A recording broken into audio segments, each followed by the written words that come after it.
Juice is back. 3 weeks in a row. Solid effort here lately from Team Juice. Whatever. It's just doing our thing, man. We it's that time of the year. Tournament season is rolling, and there's all kinds of tournaments going on. And now the BPT actually is on their second event right now at the Harris Chain, and the elites are kicking up real soon. So the big boys are starting to play, and we've had a couple of team events. We just wrapped up Triple T over this past weekend, and it was very difficult event. We got saved by a 10-pounder, which is always fun. 10-pounders do not suck, so that was a lot of fun doing that. But I thoroughly enjoyed watching that fish kick your ass, if I'm being honest. Yeah, she did. She absolutely whooped you, dude. And what's funny is as soon as I leaned into that fish, the first thing I said is, I told Shane, I said, it feels like a freaking 10-pounder, and it came up, started head shaking. He's like, dude, that might be an 11. I was like, it might be bigger than that. She was built, man. She was so big, and then when I weighed, we got her and we weighed her just to see how much she weighed, and my scale said heavy 9. And I'm like, dude, no way. This fish. No, I knew it was. You just know when you put your hands on one and you see their frame, you're like, yeah, this is an ED. Yeah. But with scales are just notorious light, which is fine. I would rather my scale be light, if I'm being honest. Yeah, and I think she ended up going 10 pounds 5 ounces. My scale said 9 pounds 13 ounces, so that's half a pound. Yeah. I mean, it was way off. But yeah, man, saved us and got us good points. Team Trail pays the boat for Team of the Year. So going after that. Starting off with a 5th place finish out of, I think they had 200 something boats. So really no, it's the biggest team event of the year so far on Rayburn. And congrats to Riley Harris and his partner. Forgive me for not knowing his name off the top of my head, but we were halfway there. We had 22.9 and they had 41. 41.5 pounds. That is an absolute freak bag. That's, we had a really big bag last year at 39.5 pounds. I think that was the biggest bag of last year, but that 41.5 pounds is the biggest bag that I know of being weighed in. Probably not only on Rayburn. Since Danny and Brian's 49. Yeah, probably not even only on Rayburn, around the nation. Bags that are really, really hard to catch. So 40's next level. I mean, 30 is so hard to hit. Everybody, that's a goal for serious tournament guys on big fish lakes. 30, but 40, to go from 30 to 40, it just takes. It doesn't sound like a lot, but to gain that extra 10 pounds, I mean, you're culling 6 and 7 pounders to do that. Yeah, their smallest fish, he said, was 7 pounds. Yeah, it's really, really hard, and it's super impressive when somebody does it. And those guys absolutely earned it. Yeah, we didn't even win big bass. We had a 10-pound 5-ounce fish. They had 10 pounds 11 ounces. So they dominated. Well, they're at their heaviest right now. I mean, this is when you see those teeners and DDs. They're big and fat and healthy, and they're eating up. They've gorged up all winter, and they're full of eggs, and so they're super, super heavy. But yeah, no doubt. And we got an open that was supposed to start today. They canceled it due to high winds. They're going to start tomorrow, and that's going to be it. They're going to end tomorrow. Bass announced today that they're going to go ahead and cancel Saturday. There was some really bad weather coming in. I know the forecast changed a little bit, but there'll be some pretty decent weather coming in on Saturday. So it's going to be a one-day shootout, man. I don't know very many opens, if any, that's ever been a one-day shootout. So it's going to be interesting, man. There's been some really big fish caught out there from some really good anglers. They figured some things out. There's been a share lunker caught out there in practice this week. There's been 10s. There's been just monsters being caught. And I think tomorrow the conditions are going to be favorable for these guys to move around. So we're probably going to get to really see. And they're not gonna lay up. They're gonna beat on everything possible. So we're gonna get to see what these guys got tomorrow, because it's gonna be a slugfest. I really think so. So. Well, I'd like to get a weight prediction, but before we do that, I think we should bring in our guest here. We got a special guest. He was kind enough to come in last minute, and he came on. He had a brief. What do you call that? A cameo. He had a cameo when we were doing the one with Brad Fuller when we were talking NPFL stuff. He was. Yeah, big COX don't need Livescope. Yeah. Well, let's bring him on. Hey guys, what's happening? What's up, man? Man, I haven't been introduced like that yet, but I like it. Do you still have that shirt? I still got quite a few of them. Me and Agent Rob one night we just ordered a ton of them. I mean, I don't know what we were thinking, but we are like, we'll sell them, and then I ended up just giving them to whoever I ran into. So Nice. Well, if you haven't run into me, I'll take an XL. I'll wear that thing. okay, for sure. I'll pack it in the truck when I get out that way. Yeah, Sweet. yeah. We use it. We don't. I guess we don't need it, but we definitely use it though. So Yeah. Well, I don't know if you could hear us talking about the Open on Rayburn, but Mhm. you know, a lot of big weights being caught out there. One day shootout, Bassmaster Open. I mean, that's going to be an interesting one. I'll start with a little weight prediction here. I mean, I definitely think you're going to need over 30 with the conditions, and they're only allowed one transducer, but I still think that's all they need. So yeah, for sure. I mean, I'm sure. I got a feeling someone will probably win that thing. You know, first hour or two in the morning, it'll be over with. I got a feeling, but yeah, we'll see. That place is unreal, though. I love going there, and man, what an incredible lake. Yeah, it definitely is. Yeah, you had a big win out there a few years ago on a tour event. I remember that like it was yesterday, man. That was really funny. I'll never forget watching your practice video and like you walk outside and you're like, dude, I didn't plug the boat in. Like you're holding your plug. Well, so that was, a funny story about that. That was when COVID wasn't a thing yet. And I'm pretty sure me and Rob Mansour, we both had it. And like we both thought we were staying together. We thought we were gonna die. And and so that's like why we were, man, I forgot to plug the boat in, I mean, it was a rough week, but man, I really needed that win because man, we kind of shut down for a while, and but yeah, I mean that was like one of those freak tournaments too where I didn't catch much weight. I had a first couple good days, and the guys that probably should have won never got on their fish the last day because of all the other tournaments going on. So like there was, I can't remember the one kid's name, but he was on a rock pile, and I mean he was blasting them, and he probably would have won the tournament if he got back on that spot. But I think when he got there, he said there was 3-4 boats already fishing. I think that was Sam George, wasn't it? It might have been Sam George, but I know he was up there, but he was in the top 10 in that one. Okay. But I can't remember the kid's name, but he man, I just remember he was casting a jig. He had like a pile of rocks in like 8-9 feet, and he was just catching big ones. And I'm like, man, this guy's gonna blow it away on the final day. And luckily he didn't get on anything. But it was a cool tournament. That was a really cool tournament for sure. Yeah. Oh, that was awesome. You caught him on a Fritz side in that one, didn't you? Yeah. The first 2 days was incredible. We had a really hard north wind. They probably should have canceled day one, but they let us go, thank God. And I got out there and I got behind the bridge there, got out of the wind, and man, when I found one sweet spot out there when I was cranking around, and then I just I blasted them there, making that same cast. But then as it got calm, it kind of went away. And I had to just run, flip the jig and threw the bladed jig some, and just barely caught 5 the next 2 days, and had just enough. Yeah. That's really cool, man. Yeah.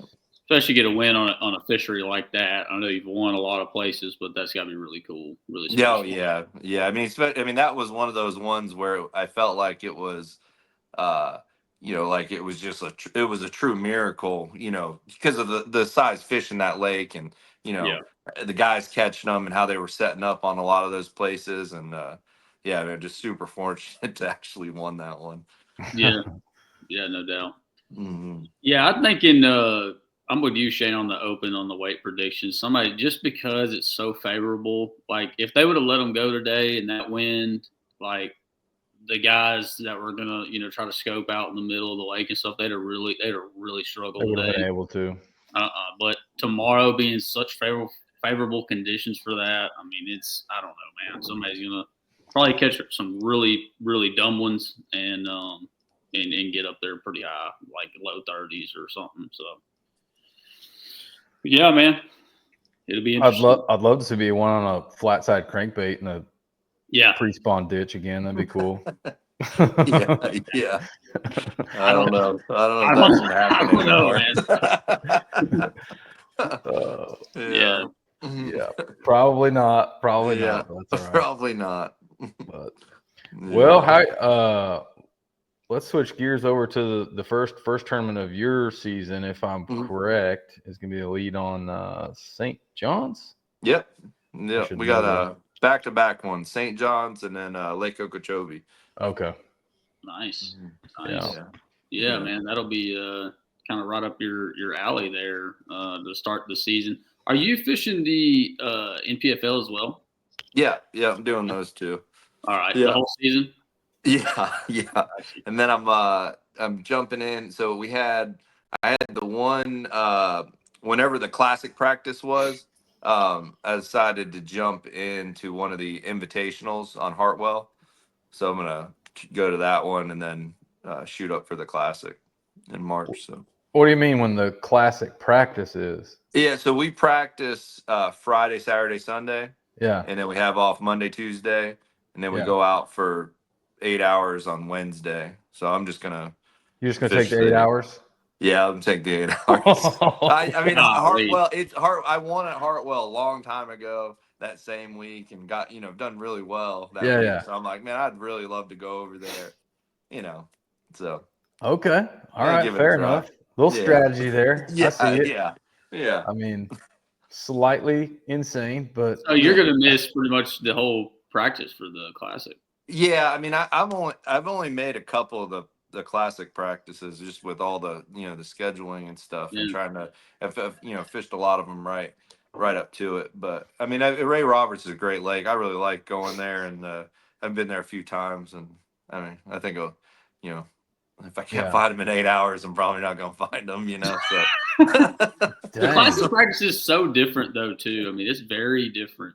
yeah, it's so much changes in those days. I mean, I think I've been able to make practice maybe two or three classics, and it's always been like I'm always trying to look ahead, like what's the week gonna look like, and I feel like I really wasted my time a lot of those practice because so much changes that time of year too. I mean, it's Yeah.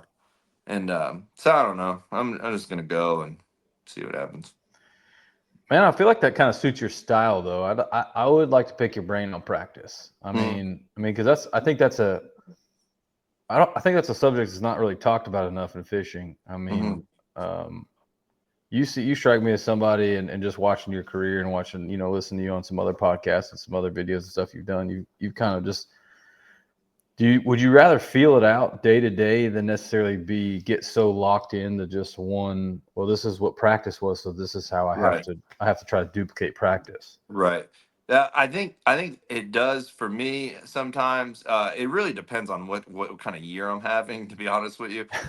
Just to go back on last year, had kind of okay practices, would have really good day ones. Day ones be like near the top. I'd be like, oh, I got them figured out now, and go out day two and completely. I mean, I was on a day two. I wasn't even breaking 9 pounds for I don't know how many tournaments in very consistently. It was really Dang. struggling day two, and I think because I caught him so well day one, I wasn't able to change or learning. I'm like I'm doing this again day two, and it just wasn't working out. So I do think when you don't have the practice and you're finding them during the tournament and kind of putting the pieces together during the tournament, for me, I think it helps me kind of keep an open mind. When I get so much, also you got to think of all the hours and days I've spent on a lot of these lakes. I've been I don't know how long it's been, but like a lot of these lakes, I've fished them for over 20 years now. Yeah. So like I have a lot of I mean, I've seen a lot of them, and I used to really, really pre-practice when I was younger and my kids were small and stuff. Like, I would go from one tournament to the next, and just spent so many hours out there. So I think for me, just kind of seeing the stuff fresh, the parts of the lake, kind of already have an idea of places in the past that have been good, and then depending on the weather up to the tournament, to kind of judge on where I'm going to fish the tournament. Gotcha. Yeah, that makes sense. No, that makes sense. I didn't even really think about that in that aspect, the fact that you've already got a lot of history on this. So, I mean, I feel that because on some places we've been a bunch, you kind of have I won't say preconceived, but you have a pretty good idea where to start. Yeah. Where to start. Like for me, when I get to an area, like a lot of times I fish places that aren't the best place on the lake, and it might be the worst place on the lake, but if I feel comfortable in that area, um, that's where I end up going and fishing, Yeah, figuring out your way for sure. Yeah, I had some some stuff on the like I know you like to sight fish a lot and you're really good at it, but just some stuff I guess for me, me and Shane were talking before we had you on, and I was like, I know for me that's where I would like to pick your brain, because it is like it's different, it's something that a lot of guys just don't go and do. They don't have a lot of confidence in it. And it's hard to do during a tournament. If you're just out fun fishing or something, it's a really fun thing to do. It can get really personal, so it's really cool. Right. But in a tournament, it can be intimidating. So was it just I guess the first question on that deal would just be, how did you get comfortable doing it? I guess maybe it's just something that you really enjoy doing, or whatever the case may be. How did you start getting comfortable being able to do that in tournament situations? I'm probably not super comfortable with it all the time. I have bought. We were just talking about Santee, and instantly when we said something, about Santee, about having the tournament one day, what popped into my head was this one giant fish that I sat on almost the entire tournament. And it was like one of the biggest ones I've ever seen. And I just couldn't catch it. I caught the male, and it was like, the male I thought was a 2, and it ended up being like a 4 or 5 pounder. Oh, And then I had this other one. And I spent my entire day on it and completely ruined the tournament for me, but I was like, like you said, it gets personal. You get locked into that fish. So, I've had that happen a lot. And then sometimes it, paid off one time at Harris Chain. I spent almost the entire day, and then this fish finally bites. It's like an 11. I catch it. I got the male that's like a 3-pounder and an 11, and no other fish. I got 30 minutes, and I was just trolling back out to where I could get on plane. And I caught 3 more on a worm, and then it looked like I jacked them that day, But it's I think I go into it knowing I'm not going to get many bites, and it's something I love to do. So it is, that's kind of why everywhere we go, I like try to fish. I try to decide to fish something that I'm going to be excited about going to, an area I'm going to be excited about fishing. If I might get in an area and there might be a bunch of boats and it might have a ton of fish, but if it doesn't like kind of make me like not be able to sleep at night, or like if it doesn't get me excited to go into that area, I choose not to go, and I just do something, something else. And it's very, that's Yeah, what's nice about the 5 fish format, is if you 100%. just go hunting big ones, it's actually, can pay off. But Well, that's what you lose when you don't have a 5 fish format. Like, guys Mhm. aren't going to fish that way, and like that's, I don't know. Like, for the longest time, I think sight fishing has been an important piece of the springtime of the year, like especially in events, man. Like, guys that are really good at it, during when they get up there, man, they do really well. We've got some guys around here like Todd Castledine, who's also really good at it, and he, does really well when they get up there like that. So it's a dominating thing if you can. Drew Cook, Drew Benton, they're very Yeah. good at it. They've won doing it. So it's a deal. It's a deal that is kind of lost without that 5 fish format. So Right. I totally agree. It's really cool. Is there? And I know this is, I don't know. I feel like maybe different guys are probably different in this aspect. But are you like, if they're up, or you have a sense that they're getting up there, like females, obviously? Are you the kind of guy that's going to spend a lot of time on the trolling motor in practice, like on high, steadily looking, or are you kind of fishing around for some? I know this obviously differs on place to place. Maybe the watercolors aren't great. You kind of fish around for some, but like at a place like Harris Chain or a body of water, like you won the Invitational I fished on Lake of the Ozarks. Yeah. So like, how do you do that? Like when they're up there, like how do you kind of break that down?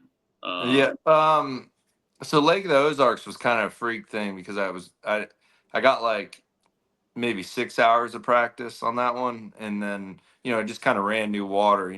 Keith Carson was like, hey, I wanted to go up the river and fish. And he's like, you should probably come down and fish, the midsection lower lake with them. And, that's what I ended up doing and, did well. But, yeah, I do spend a lot of time on the trolling motor, but I do in the tournament too. I'm always, I have a hard time slowing down and fishing an area, but once I kind of wait till I get some bites, and if I get a quality bite or I feel like, oh, this is the right area, then I'll slow down. But and it might not even be on the trolling motor; it might be running with the big motor too, and just running and looking at different places of the lake.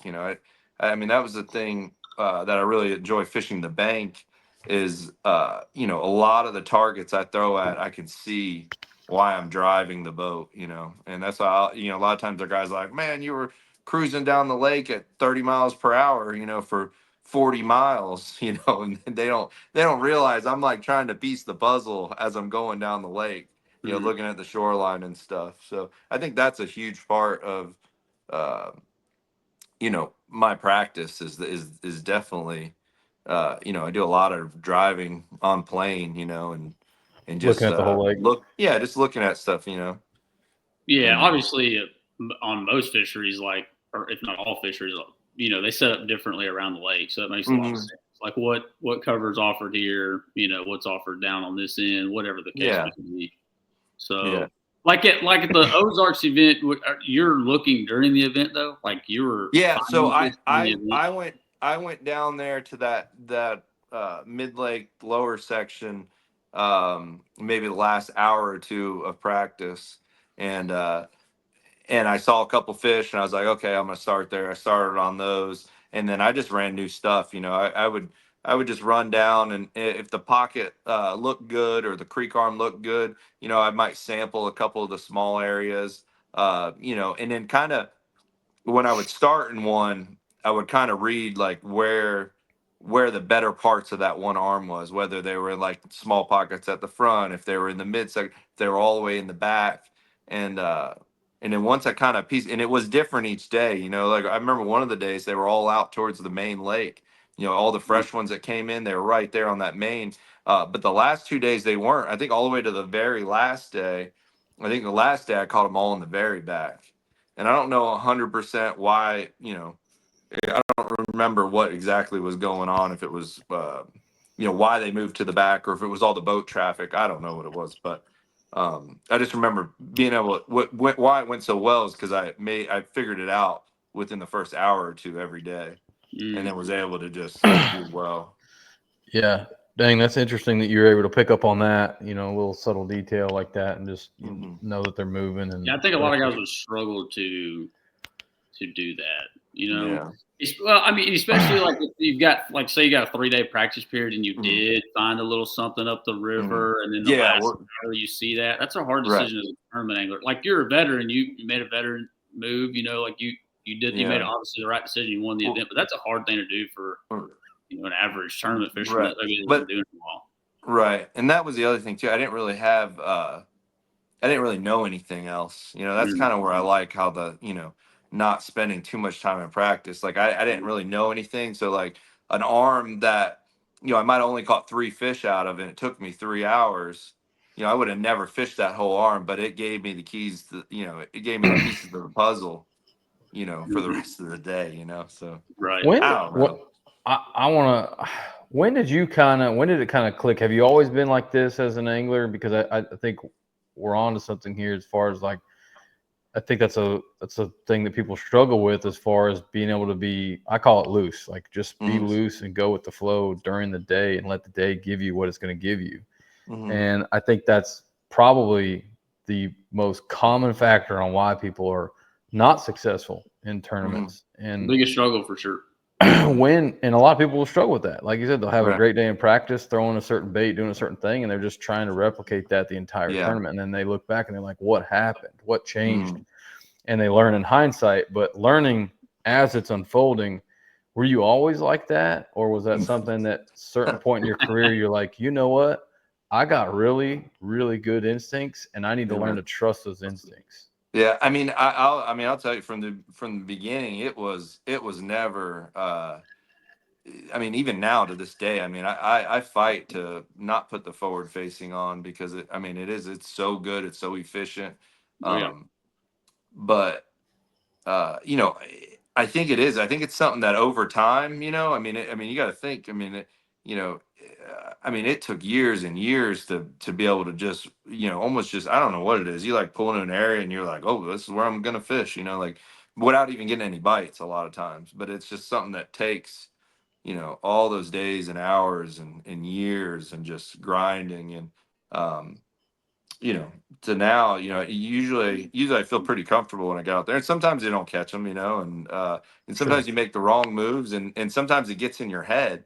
But man, on those good days when you can just you know, put your head down and it just all kind of comes together and you're like, hey, I've been in this day, I've been in these conditions, you know, uh and you just, you know, you read that what's happening with the fish really quickly, and then those are usually the better tournaments. Yeah. Those are I think as a tournament angler, when Mm, that happens and you know what's happening and you start gaining more and more confidence throughout the mm, day, there's not a better feeling as a tournament angler. Like that's what we all mm. chase, like that Yeah. feeling right there, like figuring them out. Like catching a big one's cool, of course. Mhm, Like catching fish is cool, of course. But that feeling of figuring out this wild animal, like mhm, yeah, as Something that that clicks. day, you know, yeah, that is what all tournament anglers should strive to do. yeah, 100%, man. I think I would prefer that feeling over like this is a spot I found them on and like going there and catching them. Like that's great. Don't get me wrong. yeah, Like when it works out like that, you're like, yeah. this is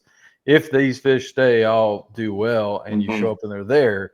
But mm, making those adjustments in the middle of the tournament, A, one of the hardest things to do, and then B, when it mhm. actually works, you're like, my name is John Cox. I'm the greatest fisherman ever. Yeah, no, No, you're no. right though, man. That That feeling, man. feeling is I've only had it a few times if I'm being perfectly honest, Mm, where I've made a complete like I'm gonna cut a 180 mhm. because this And isn't happening. I'm getting chills even just talking about it, but you just Yeah. get like this. Yeah, it's Yeah. Or you incredible. feel like you're about Honest, to suck. Like you feel like you got a pretty good feeling. Like, man, I think I'm about to suck. I'm pretty sure I'm yeah, about to suck, and then you yeah, figure it out during the event. Oh yeah, man, that's yeah. beautiful. Hmm. Yeah. Yeah. Yeah, for No, sure. that's super interesting but it makes me feel better that you said it wasn't like that from day one for you. It's not like you No, started I fishing mean, immediately had those no. I instincts. mean, yeah, honestly, I think of it even like when you know, me and Keith were fishing team tournaments. Um, you know, those guys, I mean, they whooped up on us constantly. You know, and they had all this experience, they knew all this stuff, and I think taking those beatings from them guys, like I just saw one the other day when we were filming out on the lake, and I was like, man, that guy out there, he used to come in with 30 something pounds and beat us by 20 pounds every weekend, you know. Yeah. And it was like, God, if we could just have one day like that guy, you know. And um you know, and I think that's what, you know, that's what pushes all of us to just keep doing better and trying to learn and you know, and figure it out, you know, as we go. 100%. But it makes a lot of sense, man, because it's really it's following your just like this natural built-in. Like I don't know if every tournament angler that fishes tournaments has it, but I think a lot of like guys that are outdoorsmen, like Hmm.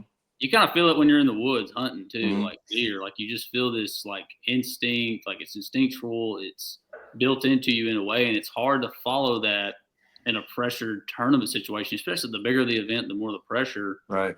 And it's the hardest thing in bass fishing to hone in on that. Like to I've always said you're better to not care at all than you are to care Hmm. too much. Like you're better off Right. just being like, I literally don't care what happens. Obviously, that's not the best attitude, but it's better than being Right. so worried about doing so well in a tournament because Right. you're just adding more pressure, you know. And you always hear these stories about guys when they show up, first day they've ever been on the water, brand new body of water, they figure them out. Tournament goes sideways. They don't know what happened, but like it's always those first few days when you're on a place you've never been. You don't have any spots, you don't have any knowledge. That usually you do your best because you're strictly fishing off of gut feeling and instincts. Right. And so I think guys like at your level that have been super successful, for long periods of time. They figured out a way to hone that in. And like I said, not necessarily not caring, but having an attitude like, man, I'm just happy to be able to do this, or I'm happy to be more than like, oh my God, I don't know if I'm gonna be able to catch a limit, or I don't know if I'm gonna be able to cash a check in this one, And it's like I said, hard thing to do because you got all these outside pressures of life too. You know what I mean? Oh You yeah. actually need to cut a check. Oh, don't get me started on those. Yeah, it's a hard thing to do, man. Like, I felt it. I felt it when I fished the invitationals, and like I was putting so much pressure on myself, and then resetting, and like towards the end of the year, finally catching them at the end of the year, like going to the Potomac River, a place I don't know a lot about, having a good event. Then coming that last year, me and Shane just kind of, he fished the opens, I fished the invitational, being able to fish free, just kind of fishing our strengths. Like there was multiple times last year and really this year we were on nothing. We come out of the event with a top 5 finish, and we're like, yeah, I don't know how it happened, but you just have that like carefree attitude, and it goes so far in fishing. Yeah, I mean, I definitely go into every tournament thinking, man, this might be the last one, but this might be it, So I try to just see the positives of every one of them, no matter, you get to your spot and there's 4 boats already there, you got to run by it, or you just, stuff you can't control, you just keep rolling through it, and just do the best you can and hope you land on some. It's hard to stay positive sometimes, like especially in this industry now. It's like, damn, bro, like I'm trying to stay positive, but these freaking dudes on Facebook and Instagram are pissing me off. Like it's just always something like something negative. Oh yeah, you got to put all that beside and forget all about it. It's ridiculous, man. Like it's a lot. It is a lot to stay positive right now. In this state that we're in, Yeah. Well, I think that's why a lot of people gravitate towards you, man. You've always had a really good attitude, super easy to watch, super go with the flow, and that's, remind people and just, I know you'll keep doing it for sure. Just remind people of just what it's all about. Just fishing is fun. Remember that first and foremost. Fishing is fun. We're having fun. Yeah. But I want to circle back to some bed fishing secrets here. Whatever you're willing to divulge, and you can feel free to say no comment. I know you got some big derbies coming up, but what would be your go-to? Obviously, you got a female on a bed. What's your first presentation? They're all so different, but I mean, I honestly, I was the last probably 6 years or so, I've been using this one crawl, and we've been, at Berkeley, we've been holding off, and they weren't going to bring it out. They were, they're like, it looks real, it looks good. Now, I don't think anybody realized how good it was. And so I was just using that for like the last 5 years. And that's been my kind of go-to, even like, cause we didn't sell it, so it wasn't, 5 years. I wasn't showing it. Yeah. We weren't even going to do anything with it. Berkeley wasn't. Wow. And Tack Warehouse ended up just doing a exclusive with it, and it's the crick crawl. It's just it's got a different kind of pinchers on the crawl and stuff. And what I liked with it was that it would stand up. Texas rigged. I'd put a 3/0, 5/0 straight shank in it. 3/16 ounce weight, and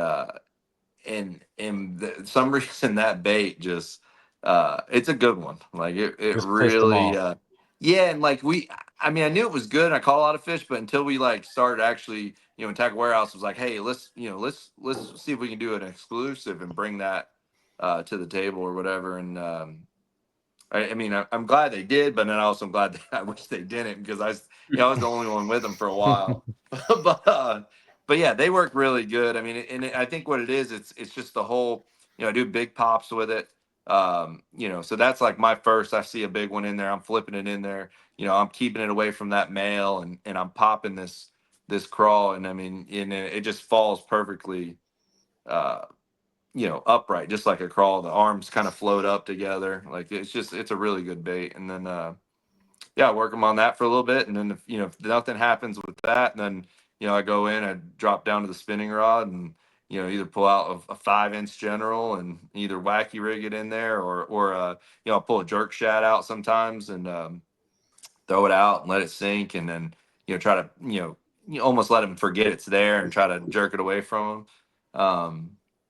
But that's it. I mean, I pretty much just work them a little different, and then it's almost like doing how we were talking about, once you figure out what they want, then each one becomes easier and easier. Yeah. But figuring it out, like on what were the one we were talking about? Lake of the Ozarks. I caught a lot wacky rigging and stuff. If I saw the fish, I snuck up and threw it to them. I'd give them wacky rig. But a lot of those ones I had to work was with the jerk shad, and I'm talking like, some of those fish were like I was on them for an hour. I mean, I remember one in particular.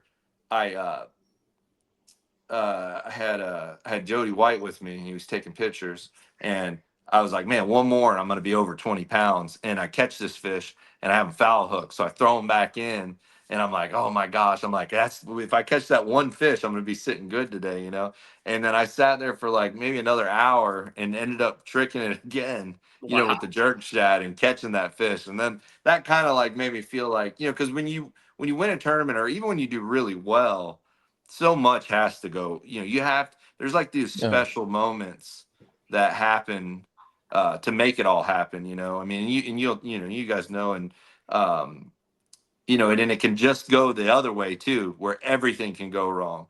Like I don't know how many times I'm like, I'm gonna pull up to these two big fish on beds or close to each other. I'm gonna start the tournament, have almost 20 pounds of two fish, and get there and not catch either of them. And some people like it. I mean, it crushes you, but you almost have to be like, you know what, it just wasn't meant to be. I got to try to salvage the day, and you just kind of forget about it, try to forget about it, and just put some fish in the boat somehow. Yeah. No, Yeah. 100%. Is there, I mean, have you learned over time, like, especially if you're, kind of fishing new water in the event, you're looking for new ones during the event. Mhm.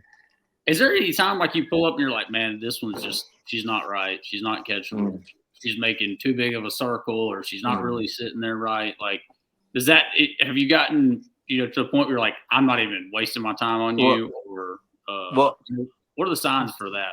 yeah, honestly, when it's a catch and weigh and release tournament, it's very, very hard. It's very hard for me anyways. And I notice any of those that we've had bed fishing tournaments at, I've really struggled.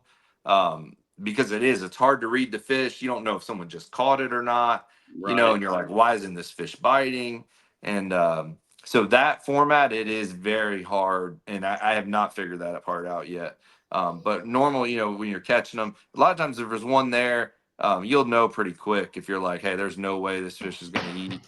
And sometimes it'll trick you. Sometimes your first flip in there, she'll eyeball it and look at it, and you'll be like, ooh, I got this one. And next thing you know, 3 hours Yeah. goes by, and you're like, are you kidding me? Like, so I don't know. I don't think there's like uh, a perfect answer to, when you see one, like, this is what I need to throw. But you can, through each fish you work, figure out something more. And sometimes that works on that lake at that point in time for the whole week. And sometimes it's just the day. And I think that's what really intrigues me about the bed and fish. And what I think a lot of people are learning now, forward facing, is how fish set up whatever they're doing. They set up differently throughout the day, and when they set up in those certain windows or whatever makes them set up like that, then you catch them, and other times you can throw anything you want at them, not catch them. Yeah, they're not gonna Yeah, it's bite. very interesting because it is really like it is case by case. Mm. It's not the same for anyone. So Mm. yeah, it's really cool to hear. Mm. I heard you say earlier you were talking about catching the male, and are you you always hear this like doc talk stuff about like don't catch the Oh yeah, the male, male Yeah, female thing. catch Yeah, or if you do accidentally catch the male, throw him back so you can go yeah. back over there, that kind of stuff. Are you throw that out the window, or do you any uh validity to that? Yeah, I mean, it's always, it really depends on what state that fish is. If that fish just pulled up and you pull that male and she doesn't really have enough eggs down, She's and they gone. haven't been together long enough, she's going on to the next one. So it's really, it's all like case by case. And if she's been there forever, and you catch the male and she's close to leaving anyways, she's probably gonna go. Yeah. But sometimes, and that being said, sometimes you have to pull the male because you can't get, you can't get any action out of her because Yeah. he's doing all the work. Yeah. But Yeah, I've seen that. I was watching Drew Benton, and it might have been at Lake Murray. He won their sight fish. I don't remember where this was. I don't want to say it wrong. I don't know. But I was watching him, and he had 5 in the box, and he was like, I remember him saying on live, he's like, I'm thinking about throwing that smallest one back so I can pop this male and put him in the box. Like, so I ain't got to catch him and throw him back in the water. Yeah. I know, obviously, it's case by case, but, Yeah. there are guys that feel, I guess, once you pull up and see and kind of fill it out, they definitely consider, that's a pretty big deal to go back to 4. Not, he knows he's probably going to catch it, but he's like, well, I'm going to put it in the box because I don't want to throw it back in the water. You know what I mean? Right. Yeah. Yeah, for sure. Well, man, I don't want to open up a whole other can of worms here, but I think just open it up. Favorite, I think one of my favorite live moments last year, was it last year on Wheeler? Yeah, Wheeler was last year. You in this pocket just building freaking roadways. Yeah. Dude. Like that was crazy. Oh, man. What? Yeah. I mean, locking in on that and then delivering was insane in a good way. Like I was like, this guy's nuts. Yeah. And I love it. I love watching it.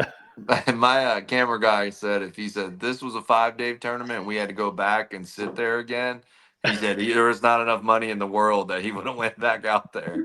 Like, it was rough, man. It's a funny story about that spot. The guy that lives in the corner there, he ended up being our camera boat, taking stills and stuff because it was kind of, they didn't want to get the big boats back there or whatever. And he said he had a bunch of cattle and they all died under them power lines. Like he would find one dead like every other day under them power lines. Yeah. So then I was like, by day 2, I'm like, I'm under there. I mean, you hear them buzzing the whole time, and I'm like getting a headache, and I'm like, it's like it was like, it was hot, man. It was like sitting in the oven, and I just thinking, I was like, I don't know how many days that took off my life fishing there those 4 days, but boy, it was worth it. It was, man. So what was crazy was you would make so many casts, you'd be like, there's no way there's an fish left in there. There's no way. Yeah. And out of nowhere, one would be like it never even saw it and would smoke it. It'd catch you so off guard. You're like, I'm gonna stay here all day. Like it was a lot of fun. You think they were already back there or they were coming there? I mean, what do you think? Yeah, I mean, the one of the days they were already in there, and I caught some. In practice, I only had one bite there, and it was honestly like my 10th stop because I couldn't get on anything. It was like that what we were talking about. I'm running down the lake. Everywhere I'm wanting to go, there's a boat, and I'm like, do I pull in with them? And I'm like, I don't really like fishing next to people. So I was like, so I just kept going and kept going, and it was my 10th stop, and I'm like, well, I could go back there, maybe get one bite, and that's what I did. I went in there to get one bite. And it just lit them up that first day. But yeah, but it was, I mean, it was cool. I love Wheeler's always been kind of special to me. And, even like the cup tournament was the same thing. Practice was rough. And then, all these fish just kind of showed up in there, very similar to that spot. But yeah, man, that was a super fun tournament.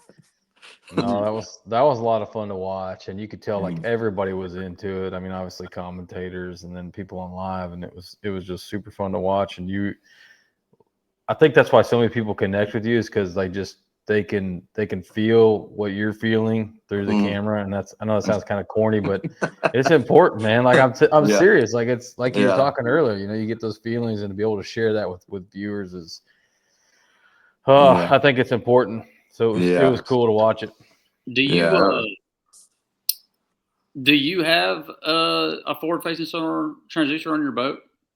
No, I had it on the alligator boat when we were alligator hunting.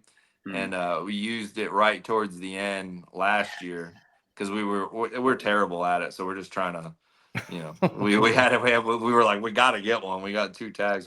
That's what we got one 2 years ago. But I mean, it rode with me all last year in the truck. I had it with me. I was like, oh, I'm gonna put it on. I'm gonna put it on. I'm gonna put it on, and just never put it on. And then I don't know.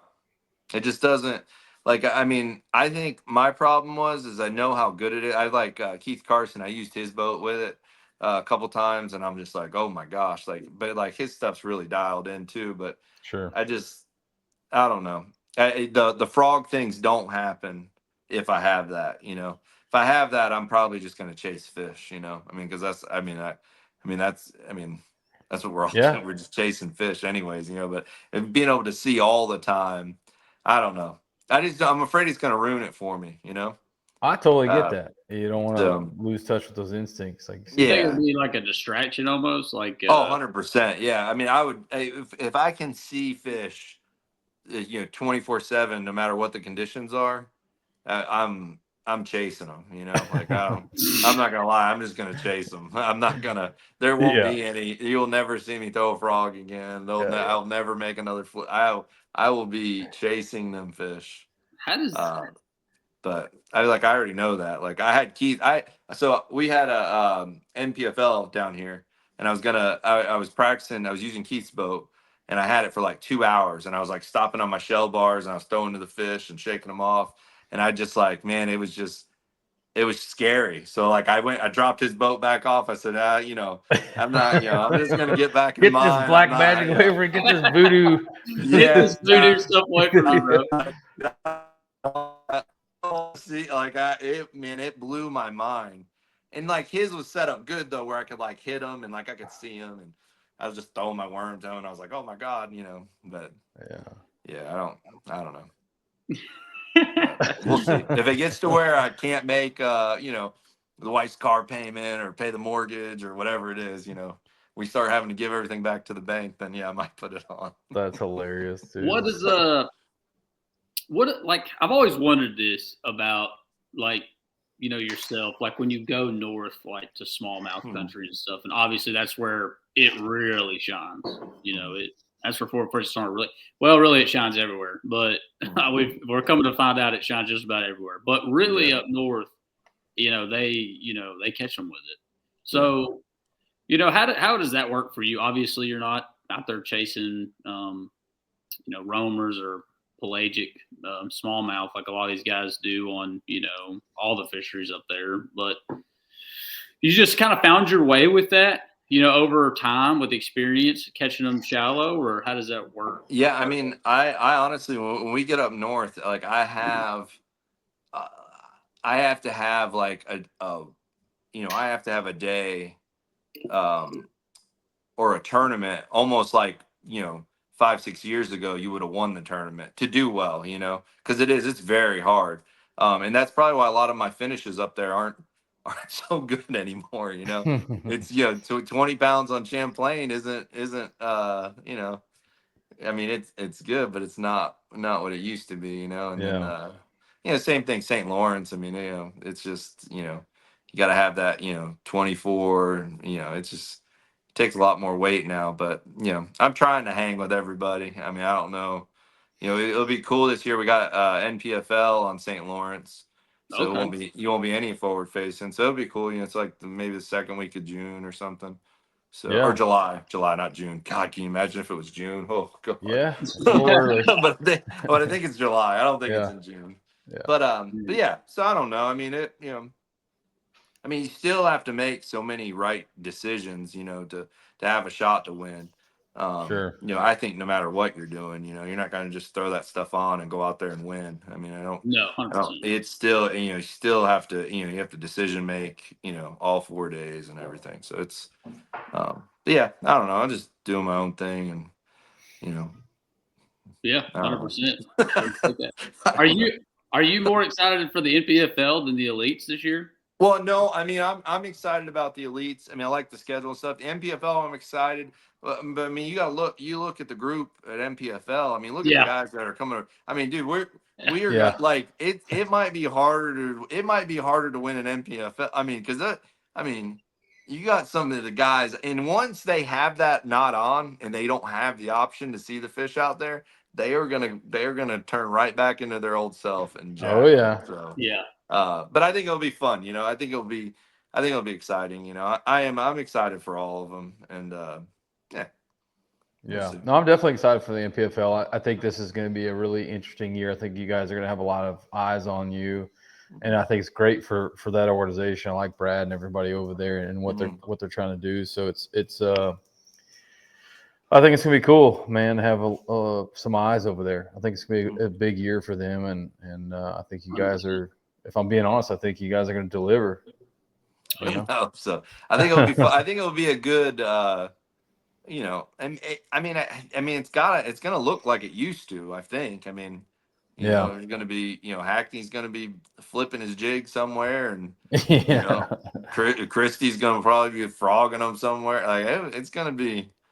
It's gonna be fun. I Yeah. think so for sure, man. Well, we're definitely gonna be watching you. Why you got anything else for him before we turn him loose? Man, I don't think so. We're gonna have to have you back, dude. I mean, there's just too much to talk about. I got a Yeah, million yeah. things running through my head. We'll get Keith over here. He's fishing Bass Pro Tour, but we'll get him. We'll both jump on there. Yeah, Maybe dude, at that'd Hartwell be or super something. cool. That'd Yeah, be really cool. I'd like to see what he thinks of that new format so far. That'd be really cool. Yeah, I think it's getting to him a little bit, but he's gonna hopefully he'll make a comeback tomorrow. Yeah. For sure, man. Well, we appreciate your time, man. And if you win the classic on 8 hours of practice, man, that's gonna be It'd be awesome. pretty epic. It'd be- It's gonna be awesome. I mean, dude, I'm not gonna put it past you. No, if you go Like I over there won't and say I'll beat, be surprised, but yeah. if you I'll go be over there and like, beat Lee Livesey on Ray Rob with 8 hours practice, I'm gonna give him that's so cold. much shit. That is Yeah, yeah. that's cold, dude. Yeah. Yeah. Well, Yeah. man, we enjoy watching you just like everybody else does. So wish you all the best this season. Hopefully we get to talk to you again because like I said, I got a million more questions, but I just don't want to keep you too long. So. That's all right. Sounds good. All right. Well, Thank thanks you. for having me on, guys. You bet, man. All Have right. a good one. See you. See ya. John Cox, big Cox, Man. Livescope. Big Cox don't need Livescope.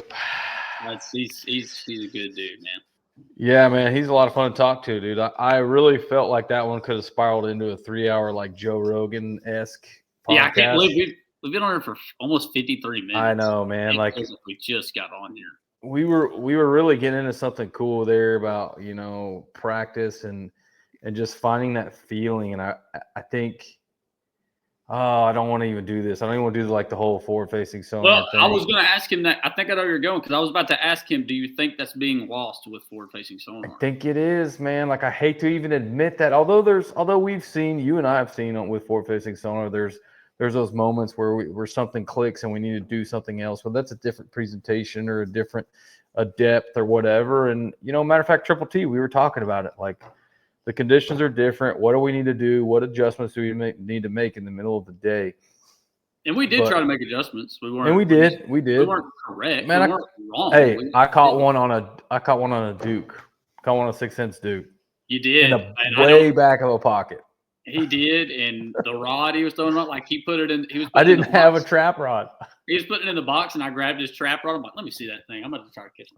Freaking zinging out there, and I started trying to rip it out of the grass. I'm like, what? It was a noodle. I'm like, what are you doing with this thing, bro? I think it was a jerkbait rod. I think I was like a freaking square bill rod or something. Yeah, that's what it was. It was to throw a little flat side crankbait. Those fish were on. If those fish would have been there, Jesus, man, we had a tin powder to back them up. Yeah, our shallow fish. We've been catching them on the PD series. I mean, it wasn't playing. No, and nothing was happening. Actually, carp overtook that spot. I mean, that sucked. Well, Triple T was but no, man, I think I think about those moments, and I know you've had them, and we've all had them, where you have these moments where whether you're in a tournament or just fishing, whether you're just fun fishing for the day, and you're out there and you think you know what you need to do, and then all of a sudden something just clicks. Like let me try this, and you just trust that instinct and it works, there is no better feeling. No, it doesn't get any better. No better You feeling. did it at the Harris Chain in the last Open. You made a bait adjustment in your area and started catching them, and that feeling I know you felt In there. the last 2 hours of the tournament. It's a good feeling. It's the best feeling. But I can't say that it's I think it's so hard to kind of dive into that one. But I think forward-facing sonar is not causing you to lose it. I think it's how you use it, because I've had events like, the BFL to start the year this year that I won. Like, it was kind of the same way. Like, I was kind of not, like, it wasn't working out, but forward-facing sonar did help me, like, to relocate some fish, like try a different water call and move up a little bit. And I feel like it's not being lost with forward-facing sonar. It's just not the same as, like, when you're figuring them out shallow, if that makes sense. It's not the same, and it depends on how you use it, because, like, a lot of these guys, like, if we're just being real and being honest, like, they're dropping the trolling motor in practice and they're just looking for dots. And that's what they're doing with their forward-facing sonar unit. We don't do that a ton, so we don't really know what that's like. I wouldn't say you're still using instincts if you're running certain contour lines, like if you're running turns or ditches or drains or whatever you may be doing, yes.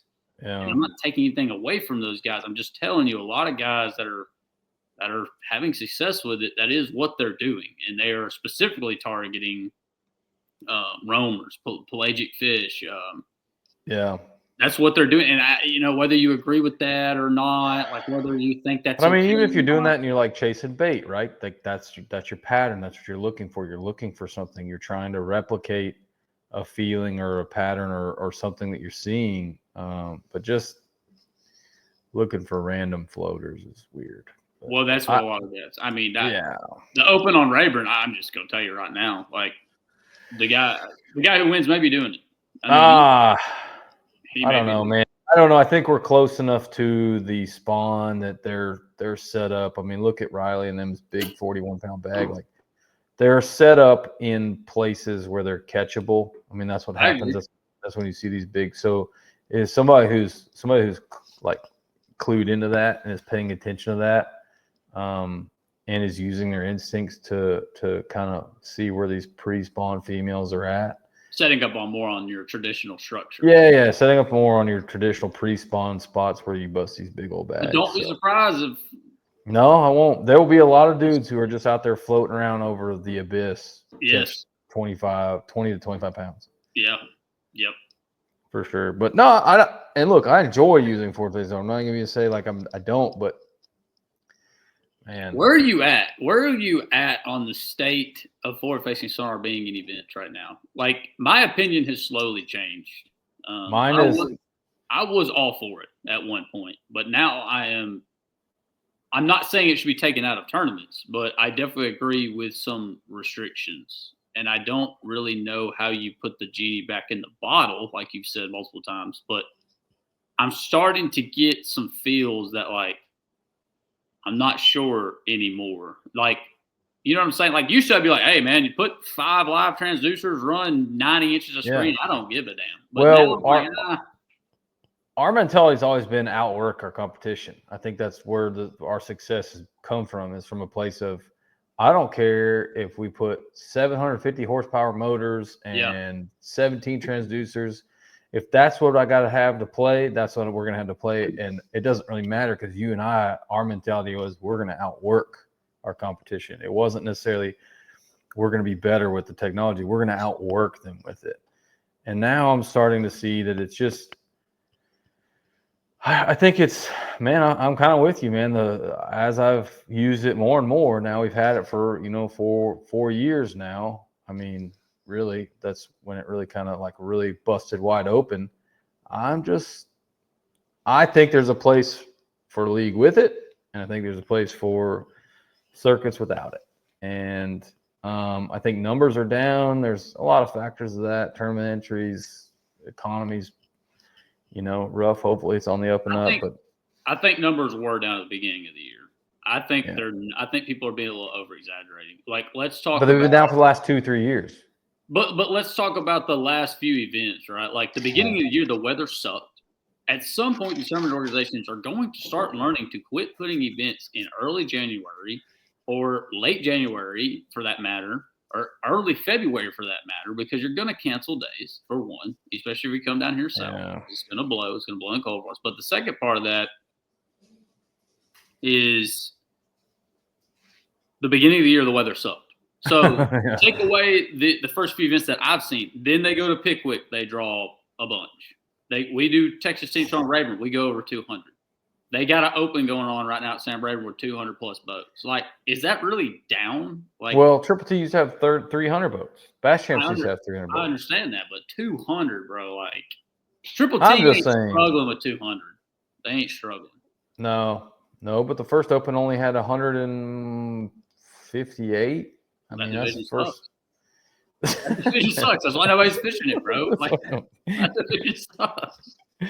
Oh man, I don't know. I think I look at it from an industry picture too, not just from a fisherman standpoint. I mean, I don't mind competing against it. We're obviously not afraid to compete with it or without it, because we enjoy it. We love fishing so much. But from an industry standpoint, being both from the retail standpoint, from owning a tackle shop to working for six now, it's I see it as a big picture from whole. As a big picture, I'm not convinced. Oh, I don't know. I'm not convinced that it.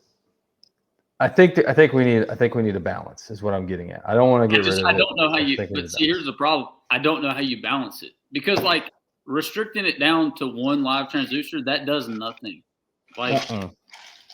The Open's a great example. I mean, they got one transducer. They can only have one, but that's all they need. Yeah, and I heard a story that Tackle Addict. I was on Todd's live earlier. Him and Blake were on there. And I commented on there, just messing with Blake. Like, if Blake doesn't have 30, I'm gonna be disappointed. But like, I was watching their live, and they had a story about Tackle Addict. Like, Tackle Addict had a limited supply of Sakamata shads, and there was dudes like.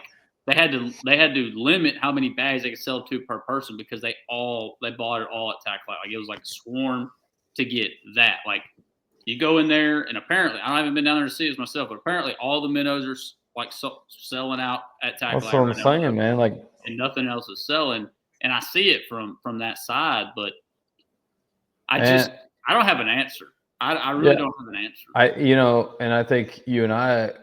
We catch a lot of fish on a minnow. There's no denying that. But man, we've caught a lot of big ones on a crankbait, a jerk bait, and a jig, and a Carolina rig, and we still will continue to use that. But I think it'll circle back. I think it will kind of eventually there'll be a little balance restored.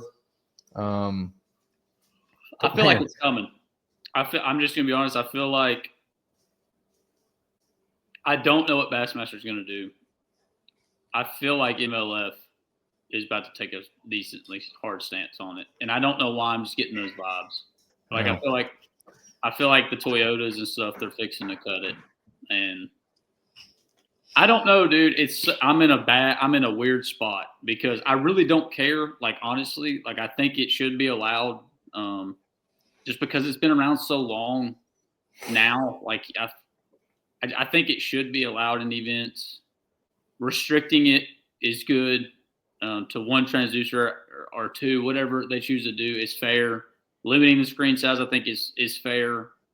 It's not doing anything as far as anglers still catching fish with it. It's not going to do anything. And that's what's so hard about it, is one live transducer, forward transducer, is enough to make all the difference. Like, you can't. There's no in between. Like, it's so hard to do that. So, no, for sure. I think this is going to be a very, very big year for our sport, and that's why I was telling John that I think a lot of eyes are going to be on the NPFL and just kind of seeing how they like the product, and I hope they put out a really good product. I hope they put out good videos and good coverage, and I think they will, and I think Bass is going to have their eyes on them. MLF is. I think everybody's going to kind of try to learn. This is a big year, and everybody's trying to figure out which way to lean. So, I think it'll be interesting. I don't know how we got off on this 4 fishing We summer can do a whole tangent. episode about this. Oh, dude, yeah, it's going to be a revolving topic. I want it again to this just year, but go away, but it can't. It's too big of a deal. It no, can't. it's too big of a deal right now. But anyway, I mean, dude, we just had one of the greats, one of the Mhm. all-time greats, dude. He's super fun to watch. We should introduce him with that song. I did it my way. Frank Sinatra? Yeah. Oh yeah. Yeah. No, he's gonna be fun to watch, man. He's always got a smile on his face, whether he's catching them or not. So don't be surprised to see him win a big one this year. It's coming. Probably an NPFL or two, maybe a classic with 8 hours of practice. Who knows? Lee better not let that happen. I don't know if you listened to that Serious Angler deal. I actually picked Lee. Did you listen to it? I didn't listen to all of it. No. No. Anyway, like I think it was towards the end, they were like asking me like, well, what's your prediction for the classic? And I said, well, Lee, obviously. Yeah, Lee's my pick too. And they're like, well, what about weight? And I said 75 to 80 pounds. Jesus. And that's what they said. They're like, what? Are you serious? Like, we had no idea. I was like, dude, this is Texas in March. Like, you're going to need 25 a day to win. Yeah. That's well, I'm going to Fork in the morning, me and Mr. Jerry. And we're going to go try to catch some big ones. And there you go. That's it. Fishing a bass chance without me, dude. I gave you the offering. Nah, man. You and Jerry go over there and have a good time. Weather's not gonna be great. I got a lot of work to do, so I'm gonna do that and spend some time with the family, get a little quality time with them. I've been gone a lot during the week, so Yep. y'all go have fun, dude. Well, that'll work, brother. All right, man. We'll see you.